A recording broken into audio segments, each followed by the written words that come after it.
14 سالہ لڑکے نے مجھے چھوٹی عمر میں ہی حاملہ کر دیا۔ میرا نام عارفہ ہے۔ آج میں آپ کو خود پہ بیتی ایک سچی کہانی سناؤں گی، جسے سن کر آپ کے رونگٹے کھڑے ہو جائیں گے کہ کیسے میں 14 سالہ لڑکے کے دن میں 4 بار بیوی بنتی تھی اور کیسے وہ مجھ سے اپنا حق وصول کرنے لگا تھا۔ میں بہت ڈرپوک اور نازک لڑکی تھی۔ مجھے دنیاوی رنگینیوں اور معمولات کی بالکل بھی سمجھ بوجھ نہیں تھی۔ میں ذہنی طور پر کمزور تھی۔ میری پرورش چچی کر رہی تھی۔ میں چھوٹی ہی تھی جب امی یہ دنیا چھوڑ کر چلی گئی۔ ابو نے دوسری شادی نہ کی کیونکہ وہ امی سے بہت محبت کرتے تھے۔ ان کی جگہ کسی دوسری عورت کو نہیں دینا چاہتے تھے۔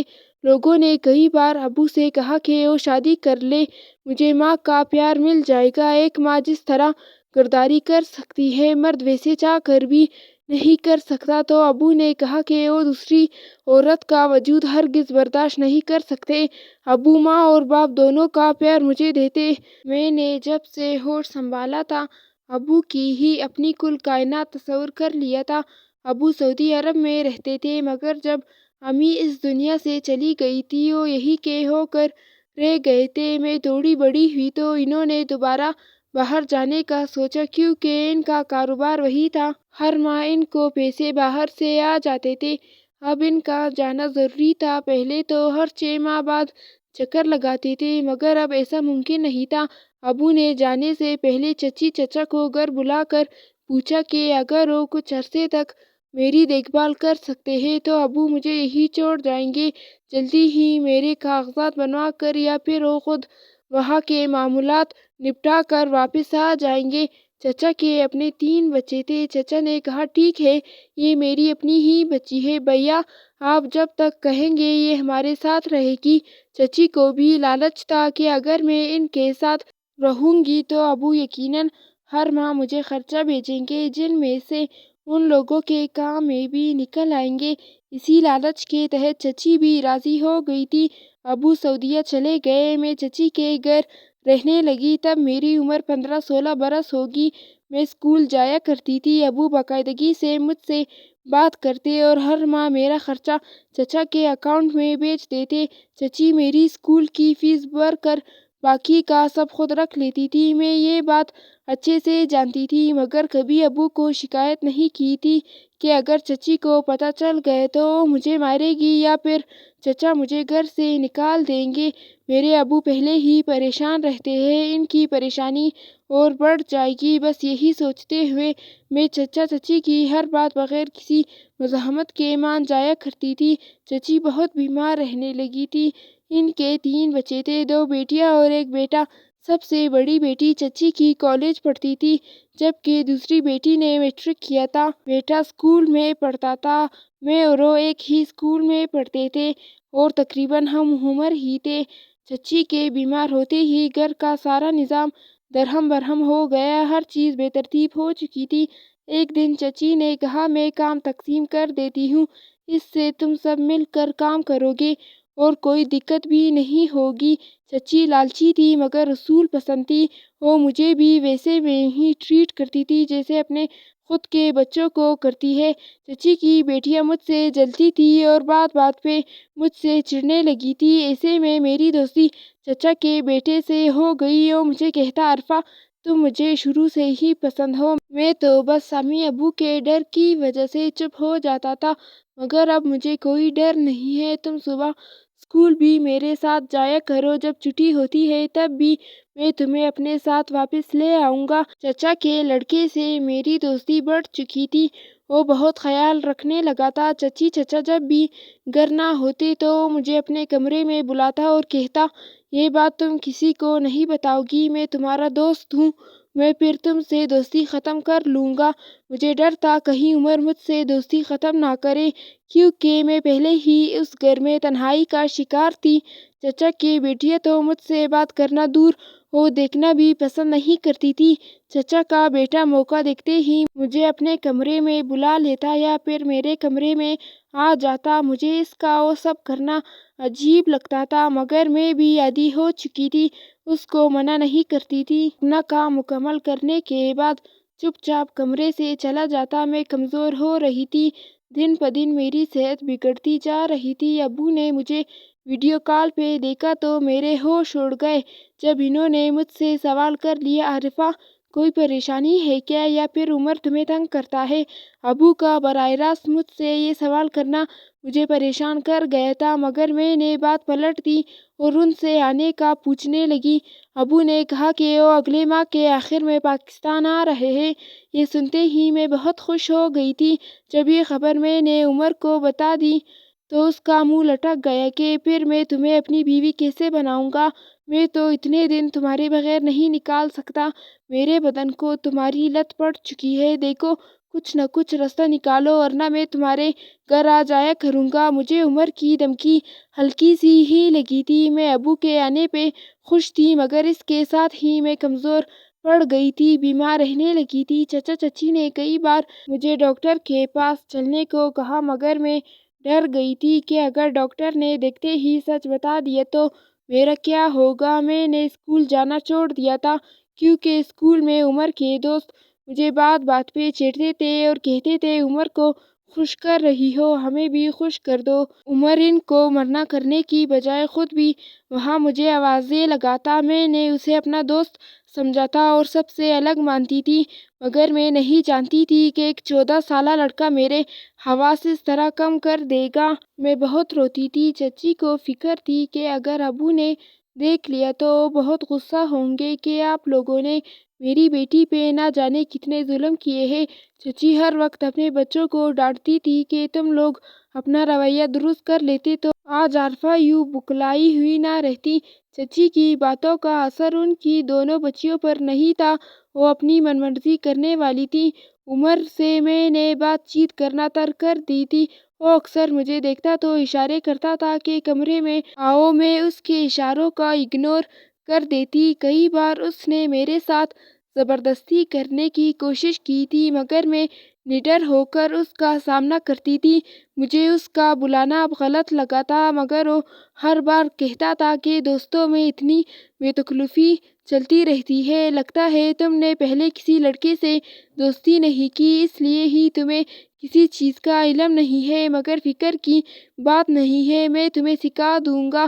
عمر کو اپنے کچھ دوستوں کے ہمراہ شہر سے باہر جانا تھا۔ جانے سے پہلے وہ مجھے سختی سے تلقین کر کے گیا تھا کہ اگر میں نے اس کی بات اس کے واپسی آنے پر نہ مانی یا ذرا بھی نخرے دکھائے تو بہت برا پیش آئے گا۔ یہ بات اب ایسے بھی نہیں تھی کہ میں گھر میں ایسے کسی کے ساتھ شیئر کرتی کہ عمر میرے ساتھ کیا کر رہا ہے۔ میں ہر وقت روتی تھی۔ مجھے اپنی امی کی یاد شدت سے آنے لگی تھی۔ اگر وہ زندہ ہوتی تو کوئی بھی میرے ساتھ یوں غلط حرکت نہ کرتا، نہ ہی ابو کو مجھے کسی کے آسرے پہ چھوڑ کر جانا پڑتا۔ ابو کو گئے ہوئے ہفتہ گزر چکا تھا۔ اس کی واپسی کا دن تھا کہ شام کو چچا کا فون آ گیا کہ بھائی سعودیہ سے آ رہے ہیں، جلدی سے کھانے کا بندوبست کرو، میں ان کو ایئرپورٹ لینے جا رہا ہوں۔ یہ خبر سنتے ہی میں سب کچھ بھول چکی تھی۔ مجھے صرف یہ یاد تھا کہ میرے ابو آ گئے ہیں اور اب ہم اپنے گھر پہ رہیں گے۔ چچی نے جلدی سے مجھے نیا جوڑا نکال کر دیا کہ جاؤ نہا کر پہن لو اور اچھے سے تیار ہو جاؤ۔ وہ خود بھی کھانا بنانے میں لگ گئی تھی۔ گھر کی صفائی انہوں نے اپنی بچیوں سے کروا دی تھی۔ آج ان دونوں نے بھی کسی کام سے منع نہیں کیا تھا۔ شاید ان لوگوں کو لالچ لگ گئی تھی کہ ان کے تایا ان کے لیے باہر کا سامان لائے ہوں گے۔ ابو گھر آ چکے تھے۔ میں ان کے گلے لگ کر کافی دیر روتی رہی تھی۔ اسماء اور عائشہ بھی ابو کی بہت خدمت کر رہی تھی۔ ابو کھانے سے فارغ ہو کر اپنے سامان کھول کر سب کو تحائف دیے اور مجھے 2 بیگ پکڑا دیے کہ اس میں سب کچھ میری بیٹی کا ہے۔ اس وقت عمر بھی گھر آ چکا تھا۔ اسے دیکھتے ہی میری ساری خوشی ختم ہو گئی۔ عائشہ اور اسماء میرے کمرے میں آ گئی کہ میں ان کو اپنی چیزیں دکھاؤں، جن چیزوں کے لیے انسان اتنا ترستا ہے۔ بعض اوقات وہ اتنے سستے داموں میں مل جاتی ہے کہ انسان حیران رہ جاتا ہے۔ میرے ساتھ بھی یہی معاملہ ہوا تھا۔ جب میں ان دونوں سے باتیں کرنا چاہتی تھی تب یہ مجھے دھتکار دیتی تھی اور آج خود مجھے تفریح مہیا کر رہی تھی۔ ابو بھی آج چچا چچی کی طرف رکے تھے۔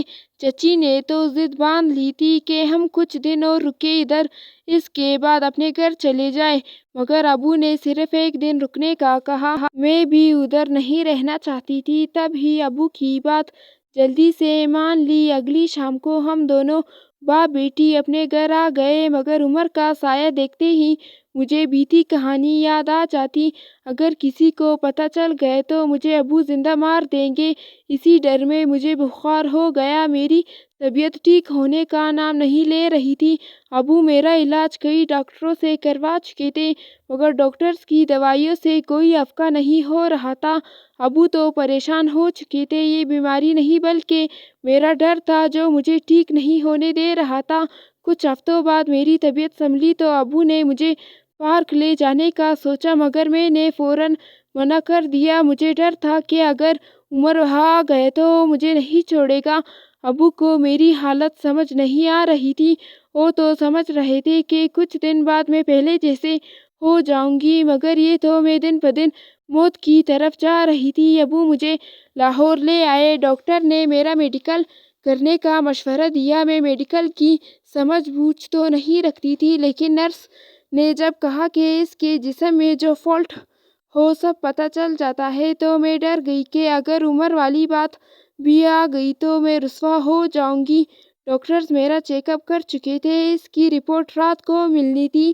ابو مجھے لے کر اپنے دوست کی طرف آ گئے۔ شام کو جب میں اور ابو دوبارہ اسپتال گئے تو میرے قدموں تلے سے زمین نکل گئی جب ڈاکٹر نے ابو کو بتایا کہ میں ماں بننے والی ہوں اور مجھے تیسرا مہینہ پورا ہونے کو ہے۔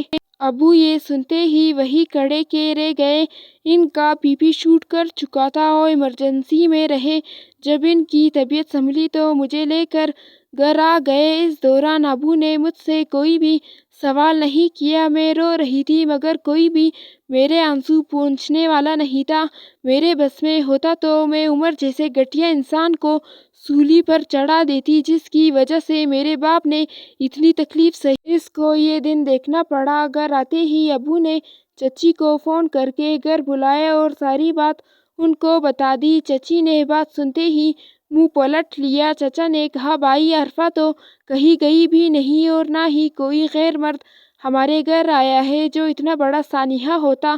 ابو اس کی اپنی غلطی تصور کرتے تھے کہ اگر وہ اپنی بیٹی کا خود خیال رکھتے تو ایسا کبھی نہ ہوتا۔ ابو نے جب براہ راست عمر کا نام لیا کہ یہ سب اس نے کیا ہے، جب باہر سے کوئی مرد نہیں آیا، عرفہ باہر نہیں گئی، تو پھر تمہارے بیٹے کا یہ کیا دھرا ہے۔ چچی تو بات سنتے ہی صاف مکر گئی کہ میرا بیٹا بہت شریف ہے۔ بھائی صاحب، آپ کی بیٹی کے چال چلن ہی اچھے نہیں تھے۔ اکثر میں اسے ٹوکتی تھی، مگر بھائی صاحب وہ تو برا مان جاتی۔ کئی دن ہم سے خفا رہتی تھی۔ میں تو زیادہ اس لیے منع نہیں کرتی تھی کہ بن ماں کے بچی ہے، باپ بھی ساتھ نہیں ہے تو چلو کچھ نہیں ہوتا۔ چچی مجھ پہ الزام لگا کر جا چکی تھی۔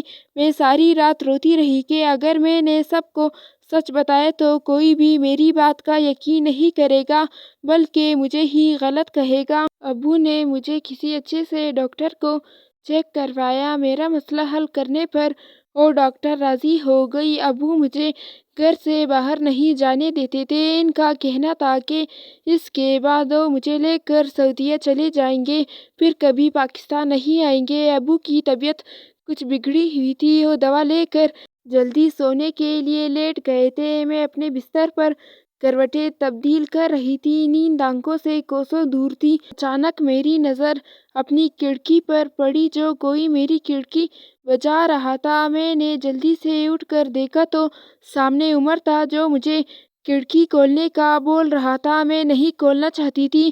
اچانک میرے ذہن میں آئیڈیا آیا اور میں نے کھڑکی کھول دی۔ وہ فوراً کود کر میرے کمرے میں آ گیا۔ میں چلتے ہوئے اپنے بیڈ کی دوسری جانب آ گئی جہاں ایک بیل نصب تھی۔ اسے بجاتے ہی گھر کے کمروں میں آواز گونجنے لگی تھی جیسے گھر میں کوئی مسئلہ ہو۔ میں نے غیر معمولی طریقے سے بیل بجا دی۔ تب تک عمر میرے قریب آ گیا اور میرے ہاتھوں کو زبردستی پکڑنے لگا۔ میں چیخ نہیں سکتی تھی، اس نے اپنے ہاتھ میرے منہ پر جما دیے تھے۔ اچانک میرا دروازہ کھلا تو ابا کی آنکھیں پٹی کی پٹی رہ گئی۔ جب عمر میرے نزدیک ہونے کی کوشش کر رہا تھا، ابا نے آگے بڑھ کر ایک تھپڑ اس کے چہرے پہ مارا اور ساتھ ہی چچا چچی کو فون کر دیا۔ عمر سے ابا نے پوچھا، کب سے میری بیٹی کے ساتھ یہ کھیل کھیل رہے ہو؟ میں رو رہی تھی۔ تو اس نے ایسا انکشاف کیا کہ ہم سب ساکت رہ گئے۔ ابو کو دیدہ دلیری سے کہنے لگا، میں عرفہ سے شادی کرنا چاہتا ہوں اور پچھلے کئی ماہ سے یہ سب کر رہا ہوں۔ چچا چچی بھی بات سن چکے تھے۔ چچا نے اسے وہیں پیٹنا شروع کر دیا، مگر وہ تھا کہ اس پر کوئی اثر ہی نہیں ہو رہا تھا۔ ویسے بھی جب انسان شیطان کے بہکاوے میں آ جائے تو صحیح غلط کی سمجھ بوجھ ختم ہو جاتی ہے۔ ایسے ہی میرے 14 سالہ کزن کے ساتھ ہوا تھا۔ لیڈی ڈاکٹر نے میرا مسئلہ حل کیا تو ابو اس ماہ مجھے اپنے ساتھ سعودیہ لے کر آئے تھے۔ کم عمر میں حاملہ ہونے کی وجہ سے میں بہت بیمار پڑ چکی تھی۔ میں راتوں کو اب بھی ڈر جاتی تھی۔ ابو نے مجھے یہاں داخلہ دلوا دیا تھا۔ میں جوان ہو چکی تھی، مگر میرے ذہن پر یہ حادثات اپنے بہت سے نشان چھوڑ چکا تھا۔ ابو کو یہ ڈر تھا کہ میں اب کنواری ہی رہوں گی، کوئی مجھ سے شادی نہیں کرے گا۔ مگر کچھ فیصلے قسمت کے ہوتے ہیں جو بہتر نہیں بہترین ہوتے ہیں۔ مائیں اگر گھر کا رونق ہوتی ہیں تو باپ بھی کسی سے کم نہیں ہوتے۔ میرے باپ نے مجھے ماں سے بڑھ کر پالا تھا۔